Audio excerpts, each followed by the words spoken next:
everybody, and welcome back to Fuel the Adrenaline Outdoors. My name is Dustin Schaefer, and today I'm going to be your host. Now, this video that I'm about to show you guys comes from about 2 years ago. I filmed the intro, I did all that kind of stuff. I don't know what I'm going to keep yet. I'm going to figure all that out, but you guys are about to see it coming up. And this video, one of my dear friends is going to be really happy to see.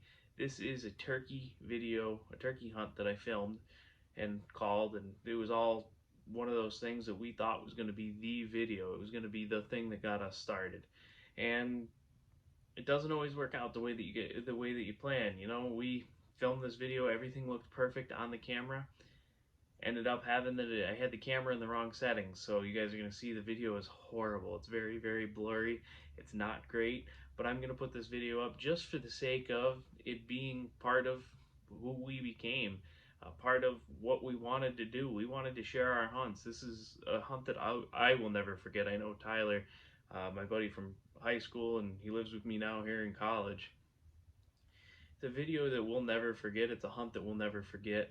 And I want to get it up there and just kind of share it with you guys, because that's what we wanted to do here at Fuel the Adrenaline Outdoors, is share our experiences and our good times. And this is just something that I found while flipping through my computer, and I happened to stumble across Tyler's turkey hunting video, and I knew this was something that I had to work on to try to get up. So I hope you guys enjoy it. Like I said, it's going to be a video that it's not going to look great going through the computer and uploading, and just watching the video, it's not great quality. You're gonna see it skip and get fuzzy all over the place, but it's there. You can see what goes on, you can see what we did, you can hear the bird coming through the woods, you can hear him spitting and drumming. The audio is cool, you can see some of it, so that's just your fair warning. Like I said, this is a video I'm not expecting to do great. It's kind of where we became. We tried everything to make the videos better, and we have, very much so. You'll see this is one of our first failed attempts. So I just kind of figured I'd show you guys our failed attempt. If you compare this to our salmon video, it's gotten 5 billion times better. The salmon video turned out perfect. I couldn't be happier with the editing and filming that Noah Krell did. He's been a great asset to our team here at Fuel the Adrenaline Outdoors, and it's only going to get better from here. So I just wanted to share this, like I said, and I think it's a great video just because of the aspect of how far we've come, and the aspect of it was a great hunt. We'll never forget it, and I know Tyler will really appreciate seeing it up, and so will most of our buddies that we went to high school with, who will also remember the talks of this hunt. So, as you guys can see, we're going to jump right in the video, and I'll catch back with you at the end. Hello everyone, welcome to another episode of Fuel the Adrenaline Outdoors. So, we got up this morning, we got up early, and I met one of my good friends, Tyler, from high school. We got out and we went out to one of his properties and tried to see what we can find in way of a bird. It's the second day of Pennsylvania turkey season. It's Monday. We got in there. It was super early. We were in there before 5 o'clock, and we were just getting set up, and I tried hooting, didn't have anything answer us, so we're just getting set up. I pulled the decoys out of the bag, and we had a bird hammer a little ways down the hill. So we started. It was getting daylight, so we packed everything up and we took off down towards where the bird gobbled. He was gobbling the whole way down there. You guys will see how fired up he was. But he was hammering, and we got out to the corner of a roadway and set up, and put my decoys out, gave a couple yelps, and you guys are about to see how it plays out.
Good job, bud. I got it all on video, dude. Nice. Let's get it. That's a good bird. That's awesome, guys. We got it done today. Set up perfect. I knew he was in here Saturday. He hung up on me and came back. He didn't gobble last night when I came to roost, and I knew he was in the area. I knew he was in here, so we set up on the bottom of the pole line. Came right up the road to us. Perfect. About a 20-yard shot. Nailed him right in the head. And he was roosted about 100 yards down here towards one of the lakes. And he came right up. I thought he was going to come wrong. He ended up coming up behind me. I was sitting behind him. And he worked his way right up around and came right to us, set right in our lap. So, got it done today. Awesome. A lot of fun. Thank you. Thanks for calling him in for me. That's awesome. This is what I live for. This is what makes it. So, I gotta get him out of here and go get him cleaned up. So, until next time. Alrighty, so now you guys have seen what I meant about the video. It's rough. That's the best way I can put it. The quality just isn't there. The audio, it's a cool hunt. No matter what, it was a cool hunt. It was exciting. It was what we thought was going to be our best video ever. And it just, as you can see, it just didn't work out for us. But I wanted to share it with everybody anyway, like I said. I'm going to keep it short. I'm going to leave everything in there from years past and kind of show you guys every mistake that we made and everything, and just show you guys what we went through. And we're slowly getting better and better, and more people are watching our content, and we love it. We appreciate all your support. Please like, comment, subscribe. We really do appreciate everything that you guys do for us. We couldn't do it obviously without you guys, so please comment below what you guys want to see next time, what anything that you anything that we can do for you guys content wise, we would love to do, because like I said, we really do appreciate your support. Please head on over and check us out on Instagram, Fuel the Adrenaline Outdoors. That is where we post pretty much all of our pictures and all of our videos. We tell you guys what's coming out, when we're going to do it. That's kind of our one-stop shop, and kind of to tell everybody what's happening and when it's going to happen. So if you guys want to be the first to know, run on over and check out our Instagram. We greatly appreciate it. We would greatly appreciate a follow, and we'll catch you guys next time. Thanks for watching.